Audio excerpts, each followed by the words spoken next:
Mr. Sullivan. Mr. Jackson, long time. Reunited. Reunited, and very interesting. I was in Arizona since last Sunday, and if you spend a week when it's 110 and you get back to Toronto and it's 80, it's a marvelous experience. It gives you a new appreciation. I understand. Yeah. I mean, I'm in Florida right now, and it is, hot and humid. Normally, of course, I would be in Toronto, but my operations guy Stuart got married in Fort Lauderdale last week, so we came back for that. And what a shock when you're, I've been in like very temperate London and Amsterdam and Toronto and California, and it's been nice, and now, but there you go. On my way to Australia next week. Oh, yeah. Yeah, well, it's just coming out of winter in Australia, so it's quite cool by their standards. Yeah. Yeah. It's really interesting, how long it takes you to get used to something. So we arrived late at night. And when we arrived, well, not late at night, it was like 6:30 in the evening, and it was 113 in Phoenix. And we came out, we came out, and it was like a blast furnace. You just felt like it was a blast furnace. And I said, how can people actually operate? But within about 3 days, and it was still in the, like 108, 109 during mid-afternoon. I'd gotten used to it in 3 days. Like my body had already adjusted in 3 days. And when we left on yesterday morning, it was like 101 at noon. And cool. I said, well, actually, it kind of felt, I said, wow, this is very tolerable at 101. And it's kind of interesting because I've had the opposite experience. So I used to, when we first started coach in the late 1980s and early 1990s, I would go to Western Canada, and then I would go to Alberta, to Edmonton, which is probably one of the most northern, fairly large cities in the world. It's 600,000-700,000 people, and it was 42 below zero. 42 below zero, and it's interesting. I mean, it's 40. When it's 40 centigrade, it's also minus 40 centigrade. It's also minus 40 Fahrenheit. They actually meet. The two scales actually meet at minus 40. So Americans say, that was to me. That was a minus 40 Canadian. I said, well, it's also a minus 40 American. And you would go out. The first time you would go out, you say, well, I can take about 3 or 4 minutes of this, and I have to get inside somewhere. But within about 3 days, I could go out for, if you were bundled up correctly, and you had to watch your face, that your nose didn't sneeze or anything else. But within about half hour, I could go walking for about a half hour in it. So it's really, really fascinating to me how fast we can take something that's completely shocking and make it normal. I think our brains work that same way. Yeah. And that's really it's the normal. I think perhaps one of the greatest abilities that human beings have is that they can normalize kind of absurd, shocking experiences, provided you give them enough time to adjust. Wow.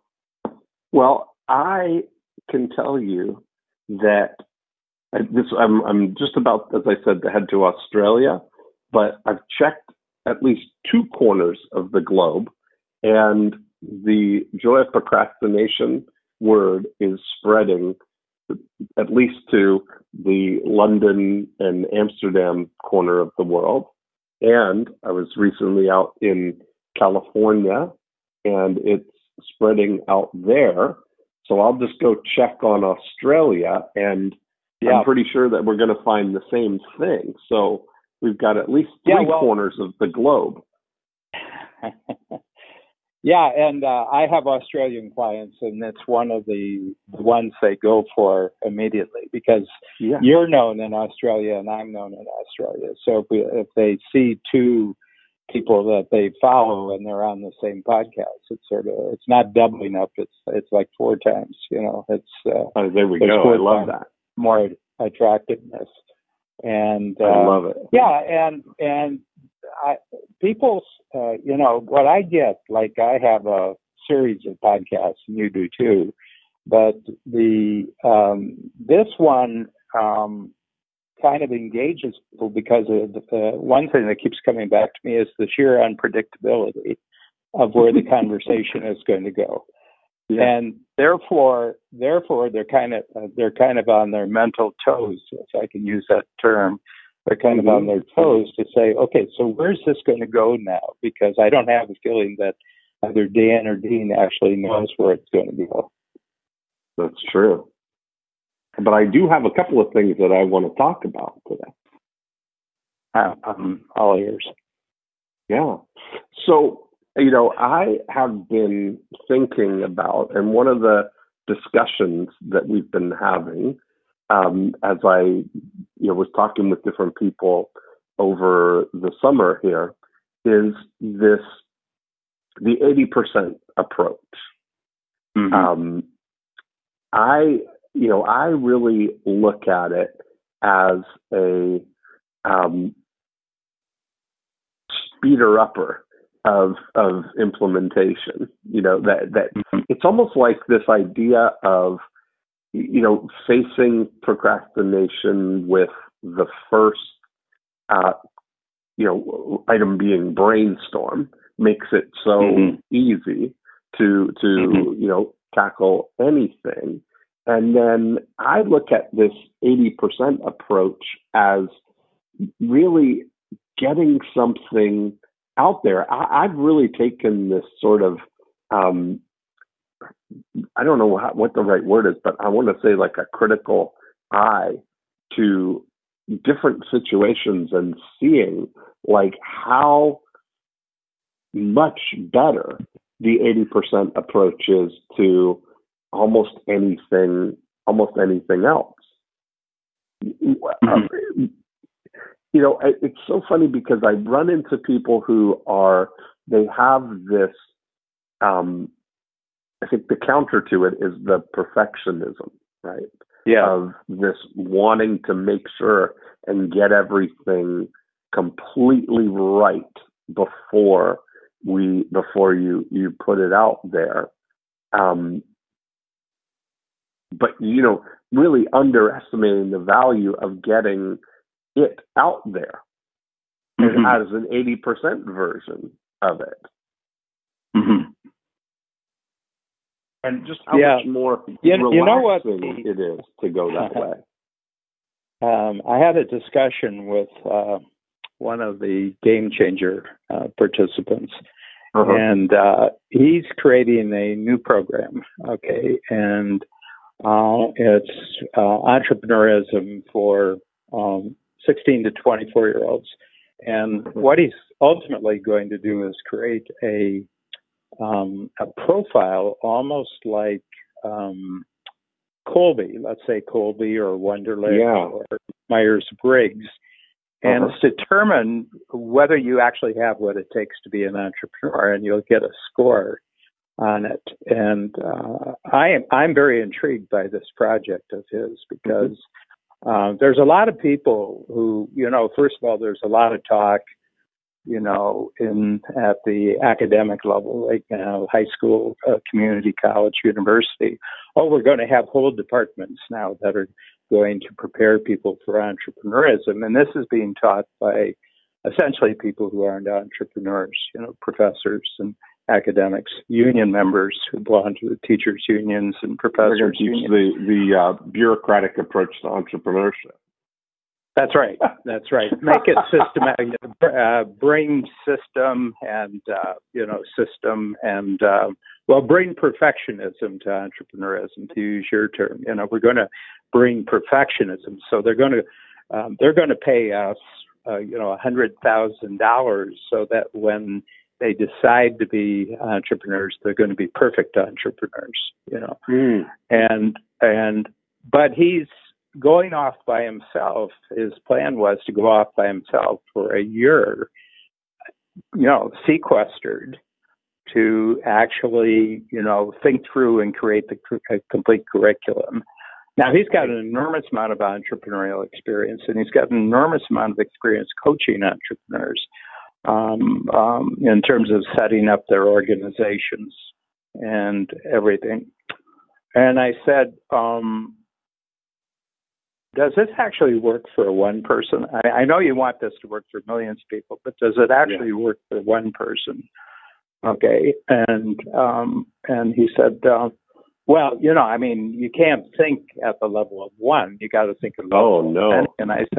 And I said, well, here's the thought. I said, in the next 10 minutes, could you brainstorm just what you think the criteria would be for someone, what would the categories be? What would the criteria be that you would get scores on? And let's say there were, 8 to 10 criteria, and you would have to have a certain cumulative score. Let's say you gave a score of 10 to each of these, so there were 10 of them, so that you would have a score of 100.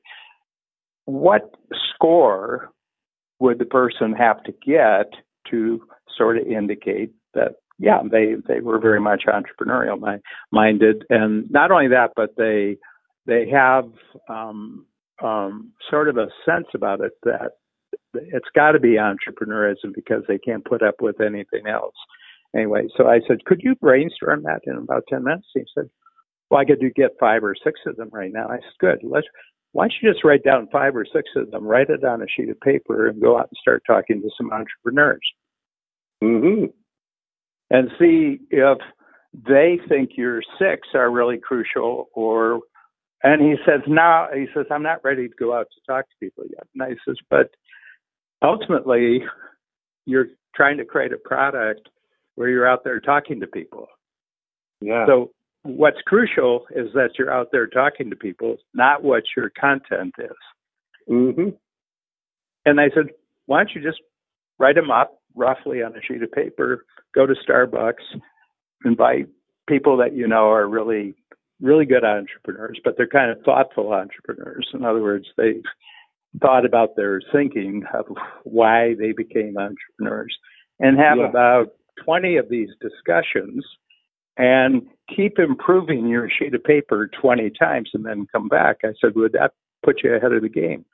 He said, nah. He says, I'm not at that stage yet. And I just see this grueling stage that he's putting them through, where he'll have it all perfect. He'll have it packaged. He'll have it written up. He'll have it, he'll probably have videos on it. He'll have audios on it.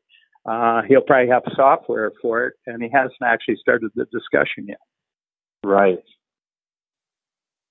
It's an interesting approach, because you're maybe that's the thing, is that perfectionism in that kind of level is thinking about from the top down, almost like thinking about it at scale rather than thinking about it as the unit of one. I mean, that's something that's really, you hit it on the head with the idea of, do you have something that would work for one person that would be far more valuable, far more insightful to take one entrepreneur, one aspiring entrepreneur, and assess that they have what it takes, and then document the whole process of taking them through what would be the program. Yeah. Yeah, I mean, well, let me ask you the question. We won't go for 10 criteria, but if you look at your own history, Dean, what was the criteria that if you hadn't really maxed out on this criteria, you would not have become an entrepreneur? Not 10 things, but one thing. What would one thing be? Of something that would have stopped me from being an entrepreneur? Well, if you didn't have this capability, whether it was just internal drive or it was actually a marketplace capability, but if you didn't have this capability, it would have dissuaded you from being an entrepreneur. I mean, I never gave it that kind of conscious thought, but I would say maybe being able to talk to people, I think, would probably be. Yeah. And so my feeling is that he's not practicing probably what the number one criteria to be an entrepreneur is. You're willing to actually just take a very simple idea and go out and see what people think about this. Yeah. That's a really, I think that's that's the number one thing, I think, for young people as aspiring entrepreneurs, I would say. I mean, it's really interesting that we're raising kids counter to that, right? Like the whole idea of, teaching kids at young ages to not talk to strangers. Don't talk to strangers. Right. Stay in your safe space. Right. Protecting them. Don't come into contact with people who have ideas that challenge your ideas. Yeah. And so that's really, it's really the interesting thing is it's strangers who have it's your ability to talk to strangers and sell them on your idea that's going to be the entire success of your entrepreneurship. Yeah, I mean, my friends are very supportive. I am very supportive, but they won't write me checks. Well, some of them do. No. I mean, no. It's just that some of them do, but you have to realize I have created my criteria that my friends are people who write me checks. Oh, that's so good. But isn't that true for you? Well, not really. I mean, you hang out with a lot of people, but you have to have a certain number of people who write you checks as part of your friendship circle. That's true. You're absolutely right. Let's go back to the 80%. I want to add 3 more thoughts to why the 80% works better than, and that is, it's the factors that I use in the moving future that entrepreneurs need to create their own confidence. Essentially, one of the dividers, I would say, between the entrepreneurial and the non-entrepreneurial portions of the population is that entrepreneurs have the ability to self-generate their own confidence, where other people require being surrounded by other people who encourage them and support them in order to be confident or feel confident. I'm just putting that out as a thought. Mm-hmm. I think that feels...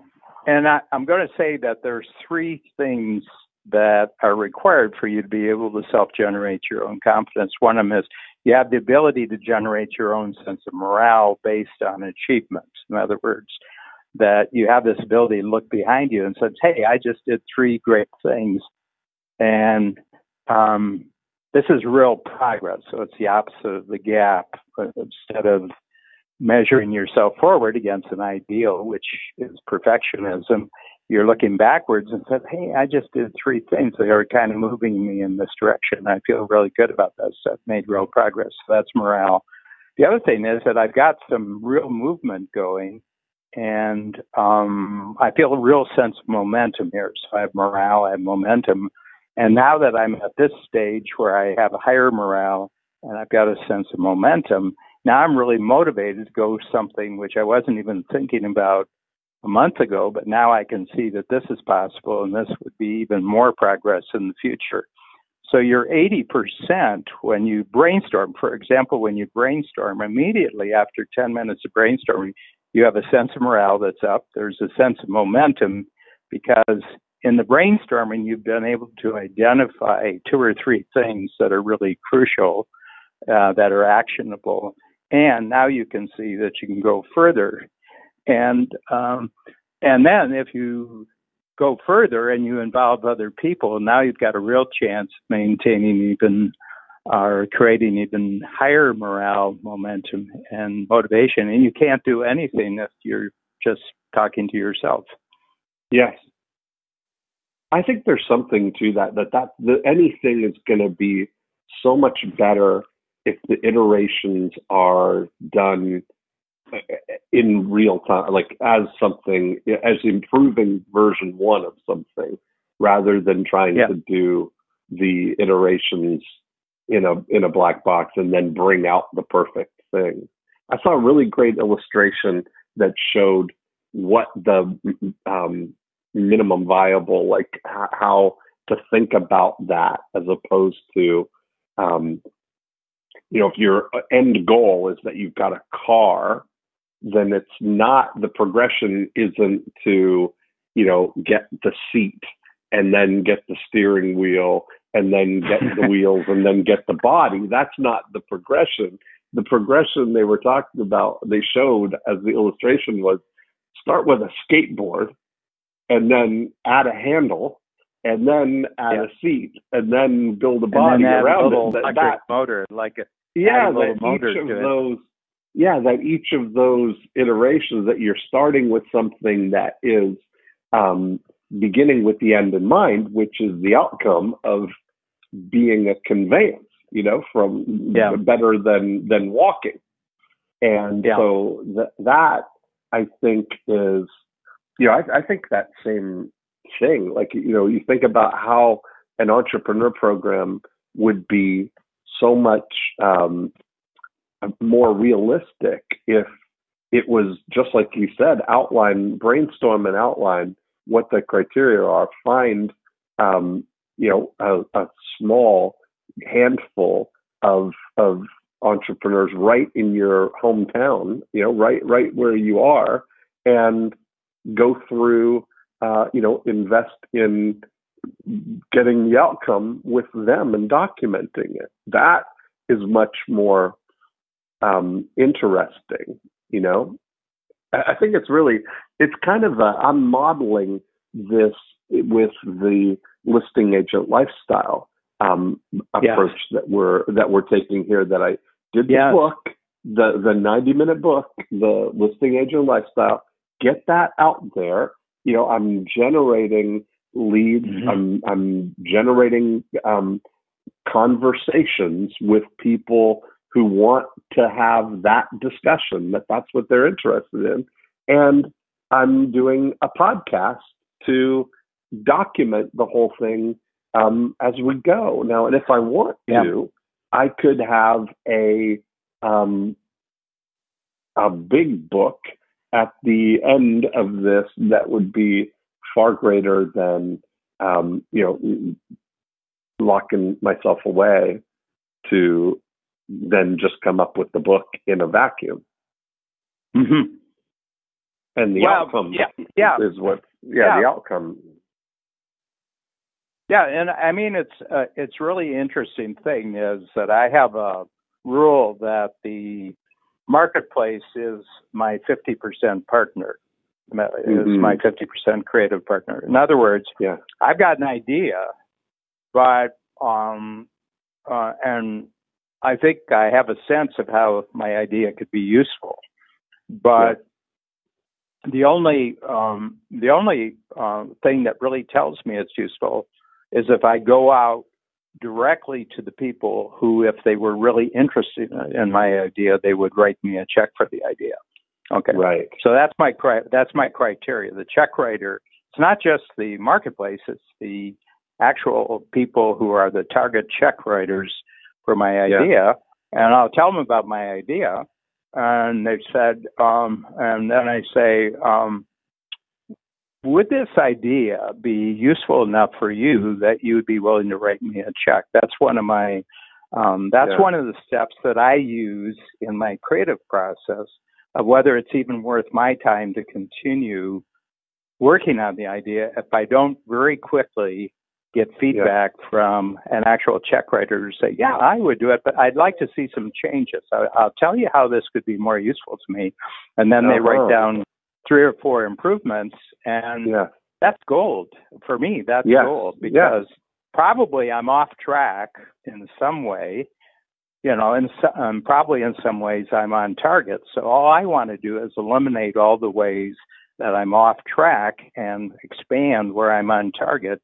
And I can only do that by actually talking to people who would be actual check writers. In other words, at a certain point, I could take it back to the person. I says, look, I've made all these improvements. What do you think? He says, yeah, I'll write a check for that. Yeah. Yeah, real time, real practical, in the field feedback. Yeah, because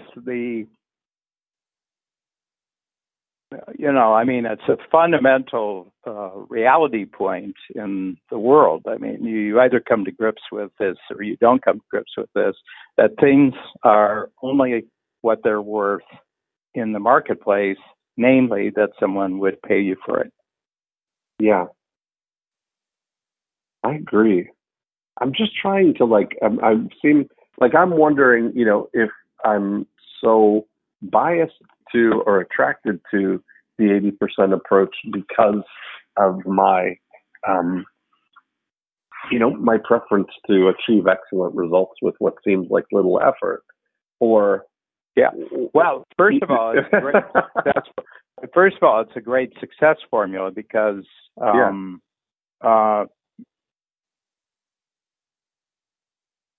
it's almost like I want as little effort on my part before I receive eagerness on other people's part. Mm-hmm. Yeah.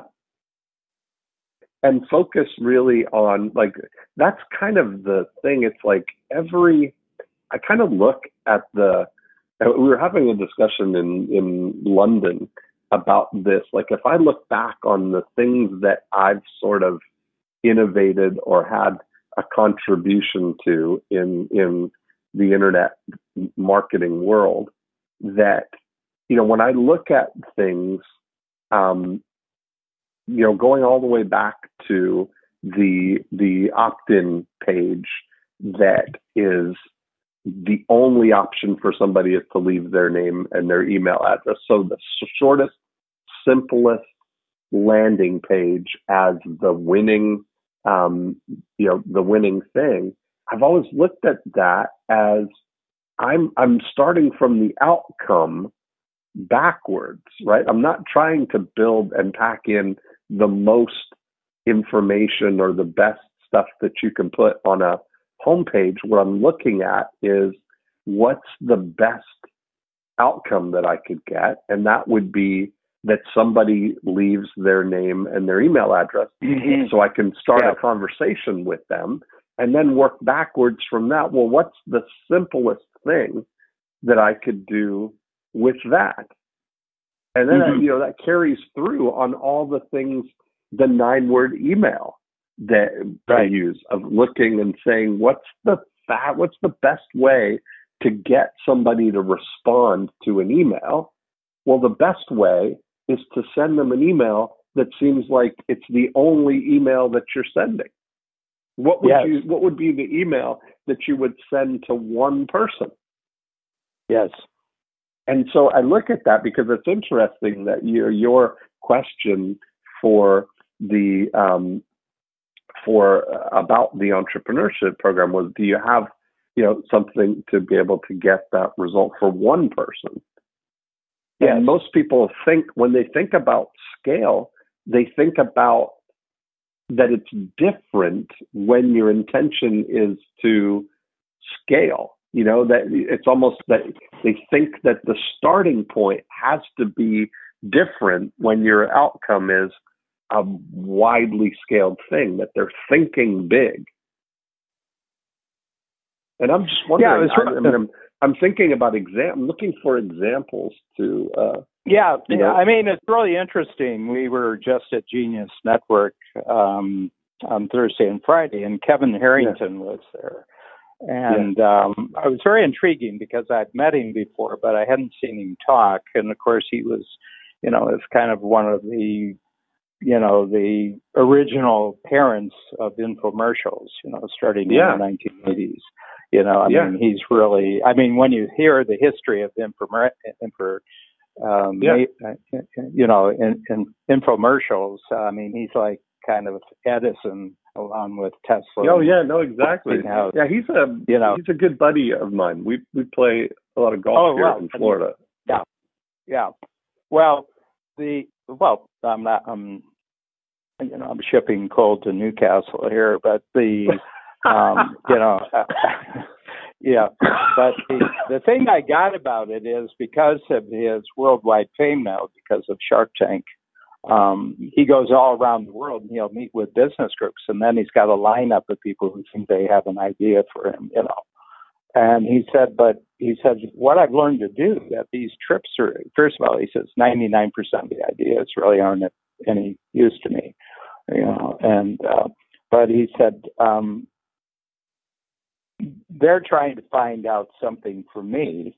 And he said, I want to find out something from them. So he said, what I'm doing now is that I'm intrigued about something new in the marketplace that seems to cost way too much money and seems to have way too much work attached to it. And I just want to find out who's working on this. So he says, I'll go on a big trip. And everybody I meet say, I'm not really interested in your idea, but do you know anybody who's working on this? And so he'll have his specific topic, and then he'll just have these conversations. So instead of him, because he's already got a magnet that's bringing people to him because of his 30-year reputation, and he's high profile and everything else. So he said, I've got a magnet. I mean, I'm paraphrasing, and I'm contextualizing what I learned from watching Kevin talk. And he says, these people really, really, really, really want to talk to me for their interests, and I can, give them advice. I can tell them the next step. And he says that's very useful for me. But he said the big thing is it's a global. Looking for names of people who are working on a particular thing, and I want to see if anybody's breaking through to make something 10 times faster, 10 times cheaper. And he said maybe not one person is doing it, but if I put 4 or 5 of these together, maybe we can come up with an entirely new solution. Yeah. And 10 times as cheap, 10 times as fast. I mean, that's really what he's looking for, which is a real, that's an exponential breakthrough. So anyway, and I just said, of course, but he's having a conversation with the marketplace. I mean, he's taking advantage of the vast information networks, that there's people out there with massive amount of information that isn't particularly useful to them, but it would be particularly phenomenally useful to me. And since I'm giving them something of value simply by talking to them, I'd like them to give me something valuable because I'm talking to them or they're talking to me, And anyway, and it just seemed to me to be a pure entrepreneurial approach. And of course his track record is phenomenal on how many companies he's taken to 100 million or above, just pretty well from a dead start. Yeah, that's absolutely true. Startup phase, right? And but it's really that. But that's really the whole thing. That it's all got to start with that root.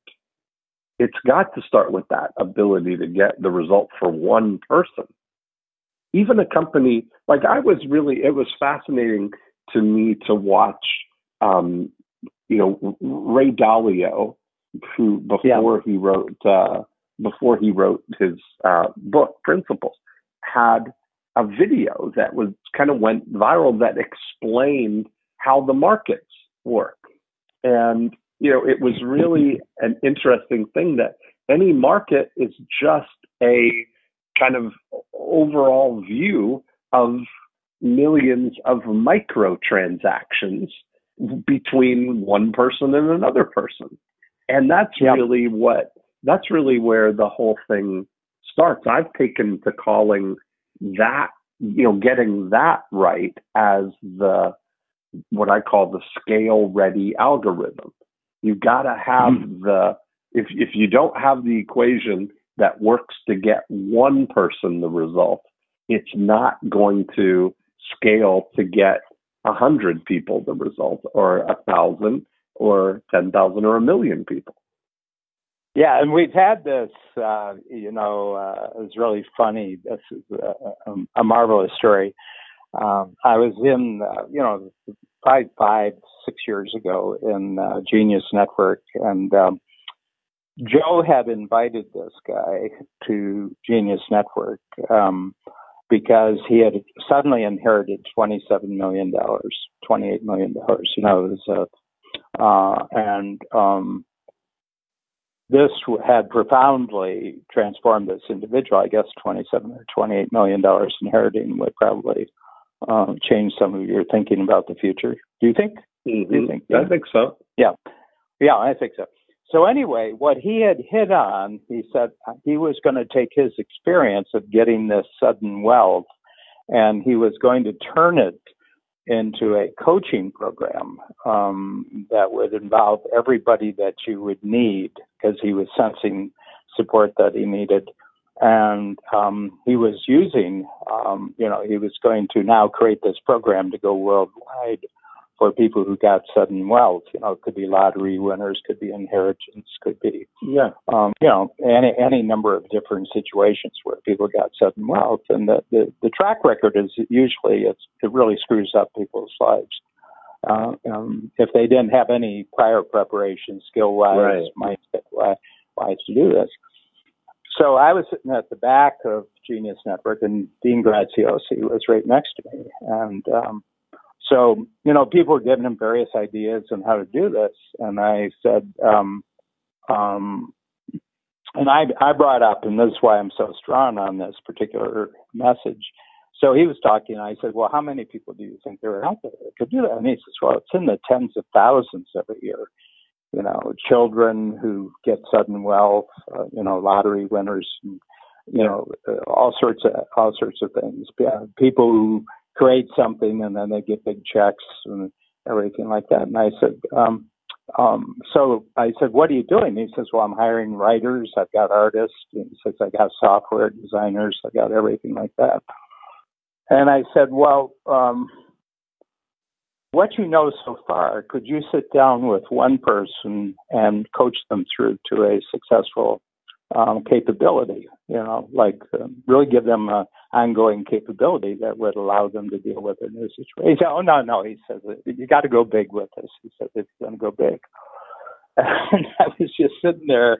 No, you got to go big. Describing, it was going to be about 2 or 3 years on his part, where he is the only proof of concept based on his own experience, but he's creating a huge infrastructure around him, a huge talent pool of people who are on payroll, and they're going to produce this, but it'll be probably 2.5 years before the marketplace actually sees this, Yeah. And Dean Graziosi, he didn't say to this guy, he didn't want to demoralize. He says, I only got 2 pieces of advice for it. He says, take the $27 million and put it in a government CD, and hire and buy a German Shepherd that won't let him out of the house for the next 10 years. Mm. He says he's going to go through that $27 million. And I asked Joe about it. It took him 3 years to go through his $27 million. Wow, really? Wow. See, that's amazing, isn't it? Yeah. And then he was right back. So he resolved that problem of having too much wealth suddenly. He resolved it in 3 years. Wow. I think that's really, I see that happening, a lot, even if we take it in the startup world, like in the business world, that there's, a big difference that I think perfectionism is kind of the approach of, we got to raise the money first Mm-hmm. where bootstrapping is really kind of getting the iterations right. It's kind of, I wonder, looking at that, if there's something to that having the money is almost like it's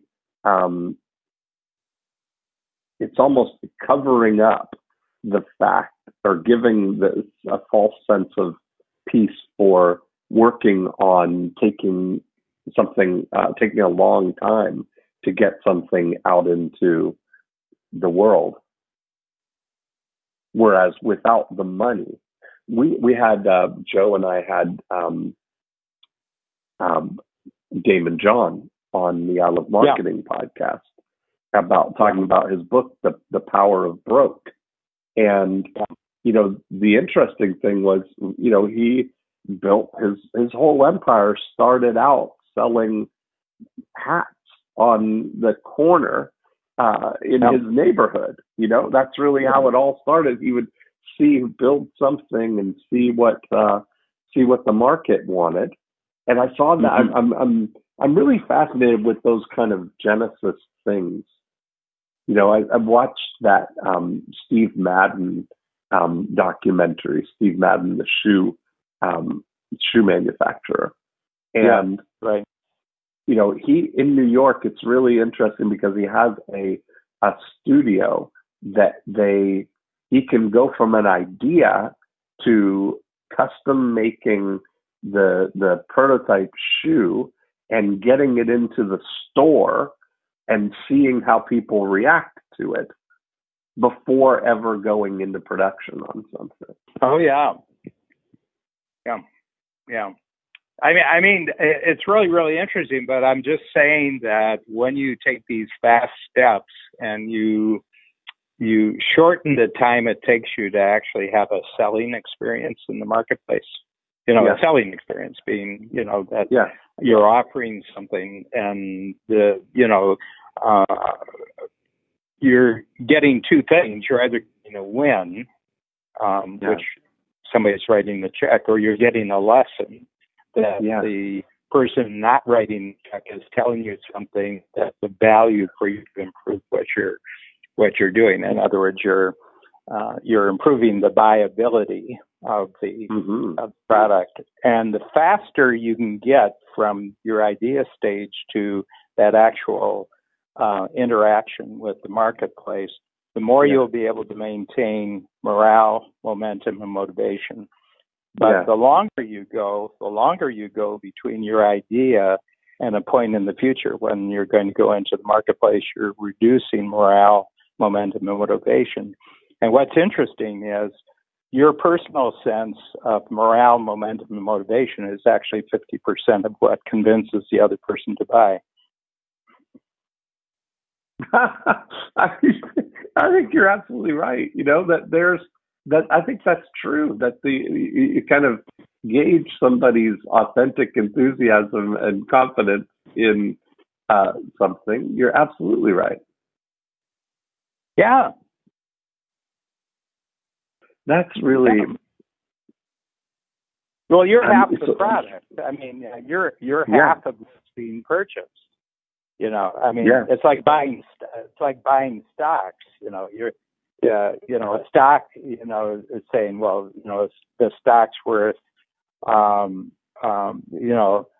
this much. And I said, well, a stock is just people saying, if I buy it at this, it's going to be much bigger. What they're not buying your stock. They're buying a possible future experience that they're going to have for themselves. I was just taking a look because Elon Musk is going through this thing where he's thinking about taking Tesla private, because he's experiencing the normal problems of being, an actual public stock, and that is you get short.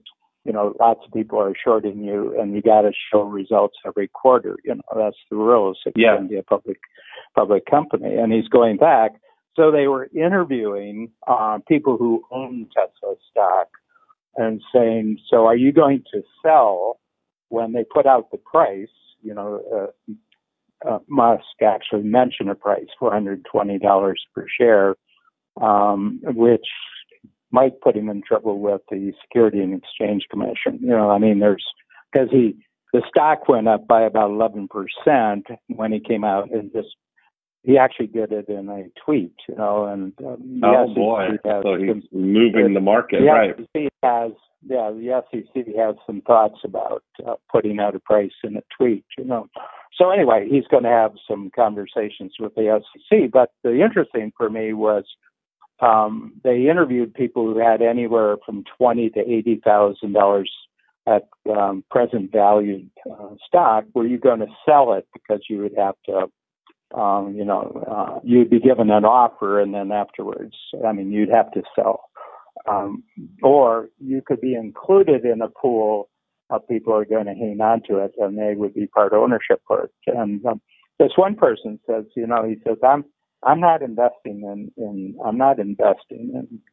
Tesla. He says, I'm investing in Elon Musk. And every person who said they're going to hold on to their stock said, I'm investing in the man, not in the not in the actual technology. I'm investing in the man. Yeah. So the interesting thing is what that tells me, that a considerable portion of any offering in the marketplace is the belief of the buyer in the seller. And if you have a high sense of morale, momentum, and motivation, my feeling is that takes up the value of the personal component of anything that you're offering in the marketplace. Mm-hmm. And the fastest way to do that is get the 80% version and get out and start having the conversations about it. Yeah, because you're getting fed. Because first of all, you're growing, you're learning, you're coming across knowledge that you had not anticipated. Oh, geez, I didn't even think of that. Oh my golly, that completely transforms what I'm doing. Well, you can't have that talking to yourself. Yeah, no, I think you're right.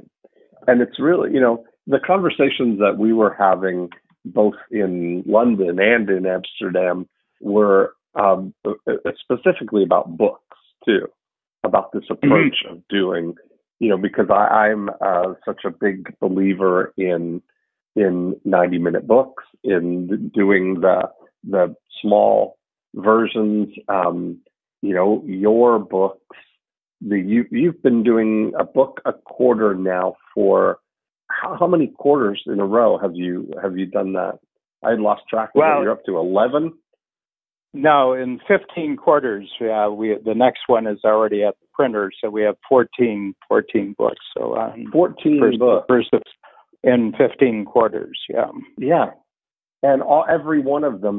You're taking this approach of the 80%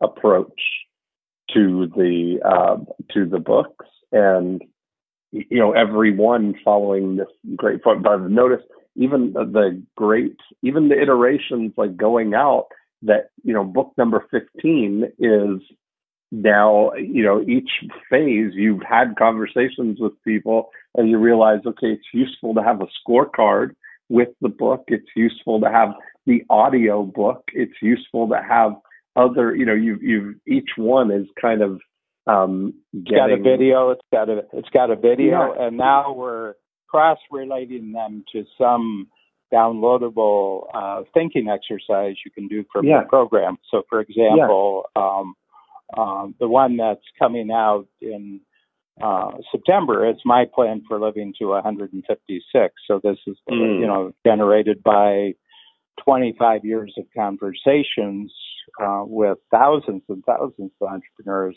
about the exercise that we have in Strategic Coach called the Lifetime Extender, which has not changed at all in 25 years. The first iteration that we put out of that was 80% good in 1992, and we're 26 years down the line, and the actual thinking exercise has changed maybe 20% over the 26 years. Well, that's an enormous amount of market research.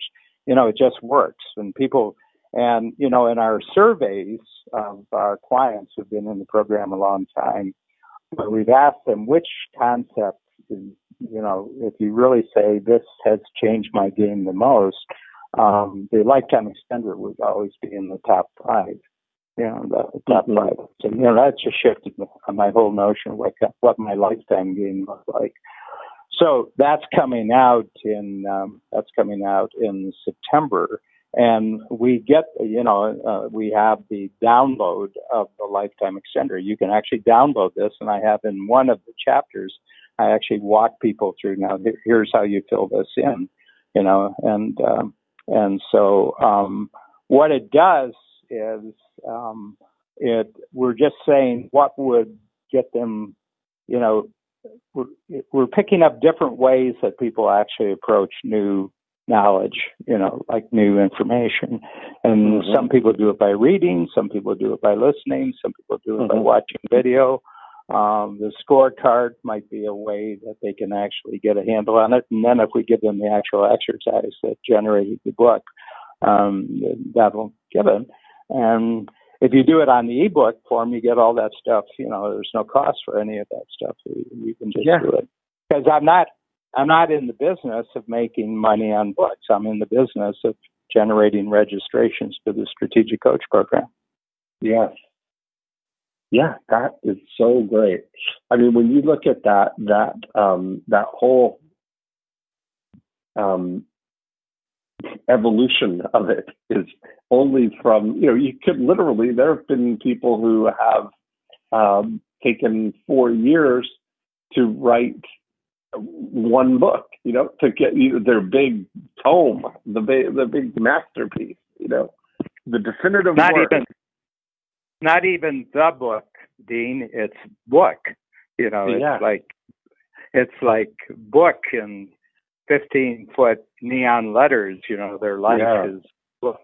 And they've been at it for 45 years, 10 years. And I said, well, when is book actually going to reach the marketplace? And I said, well, I just have a few more chapters to do.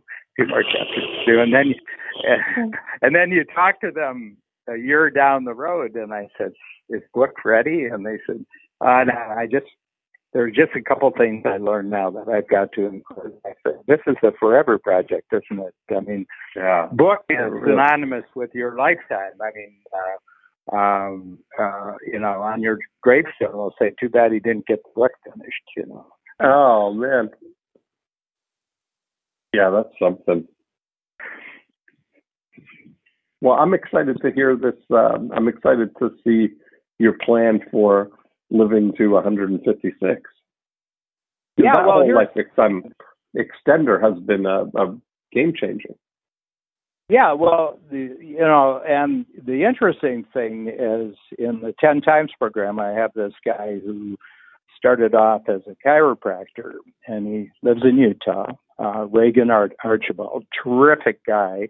And he's got a whole series of, multidisciplinary medical clinics in Utah, which includes the complete gamut, of non-traditional health practices plus doctors, MDs. And he's had me on twice on podcasts, where we just talked for an hour, but in each of them, he wanted to know what my thinking is about this plan for living to 156. That's, and he said, the reason I want you to know that, he says, is my listeners have told me that was the greatest podcast we ever listened to. And the podcast itself actually changed a lot of thinking on people's part, just how I approach the whole notion of living a life, which is essentially twice the statistical average for a male in the United States, 78. It just happens to be that right now it's 78. So twice that is 156. And my whole logic and my whole rationale and what I do on a daily basis to actually, stack the odds in my favor that might be a possibility. And so when I told him in July that this book is now coming out, he says, I'm going to buy 2,000 copies right away. Wow. That's awesome. But that's a conversation you've been having for a long time. Yeah. Yeah, and in 25 years, there's been a lot of medical and technological breakthroughs on the, on the cutting edges of longevity, because a lot of people, are, first of all, it's of a keen interest to entrepreneurs who don't retire. Mm-hmm. Well, you used to think go ahead. I sent you an article this week. I'm not sure where you got it because you were out in Phoenix, but there was a scientific study that showed there's a 51% increase in mortality risk for retirees. Oh, yeah. Well, here's an interesting statistic. It has to do with Social Security. So Social Security, having some money after you're retired, when in 1936, I think it's 1937, I'm not quite sure of the year, but they did a study of all the Social Security department or agency, whatever it is in the U.S. government on the 60th anniversary. So this is 1936 to 1996, so 60 years. And they had one phenomenal measurement, which I found really interesting. And it was, on average, the number of monthly checks that got sent out to everybody who was receiving Social Security over that 60-year period. And it was 29 months.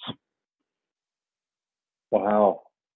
Overall. So they were getting it. So it got triggered at 65. And on average, people were living less than 3 years after retirement. Wow. I wonder what that number is now. I guess because of since longevity's gone up. Yeah, it would be quite a bit higher now. Well, you don't know. I don't know because it may be that do you know how much Social Security you're going to collect, Dean? I don't specifically know. No. And before I ask the question, had you ever actually thought about it? No.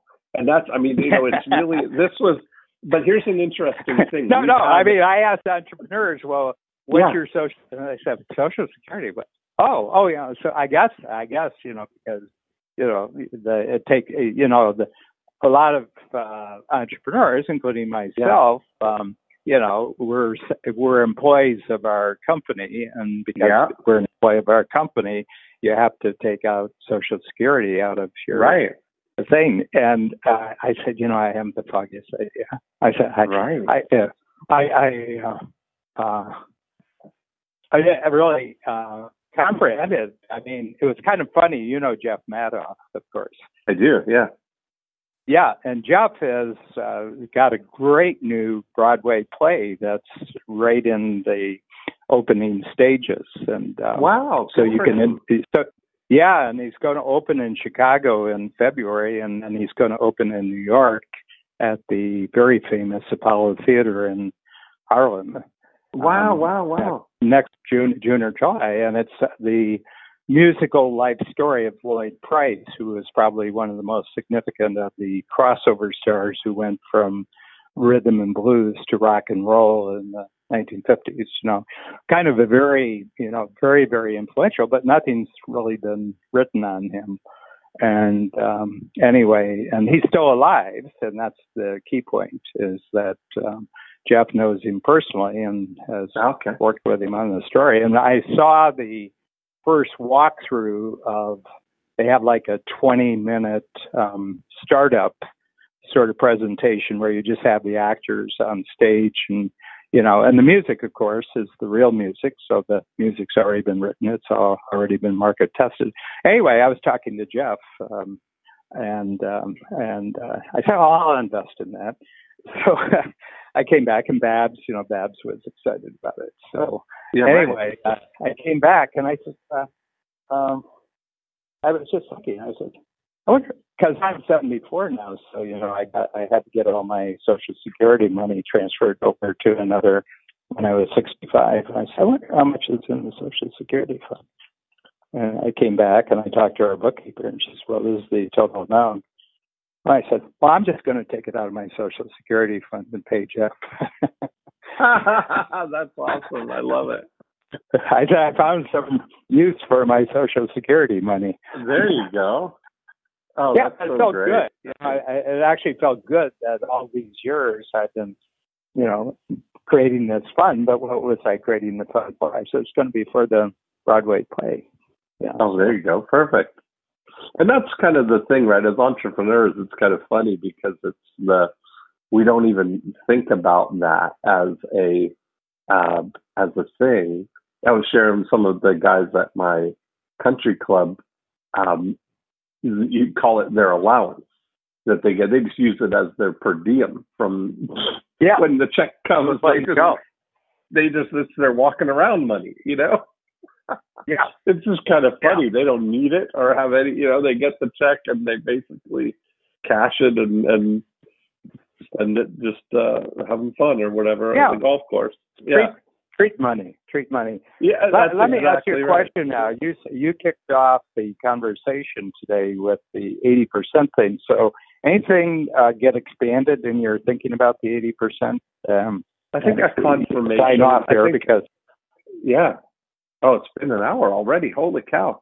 Yeah, you know, I think that confirmation that I think that taking the 80% approach as a way of getting into conversation, getting your actual thing in the hands of people who are going to be using it rather than hiding away from them and bringing something that you would view to be 100% complete. It just seems like there'd be far more usefulness, far more rewards for the users in the marketplace, and at the end, a far better outcome than hiding away. I'm trying to think of things where, you know, I mentioned that we were talking about it with books, and that was what my initial thing was. Like, I just can't, for the life of me, kind of figure out a reason to really do 100% book or come out, you know what I mean? Like, think that way. I don't know.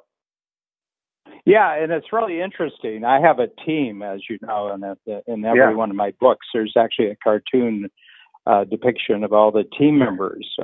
But, you know, in addition to myself, there's probably 9 other people who have a crucial contribution on the book.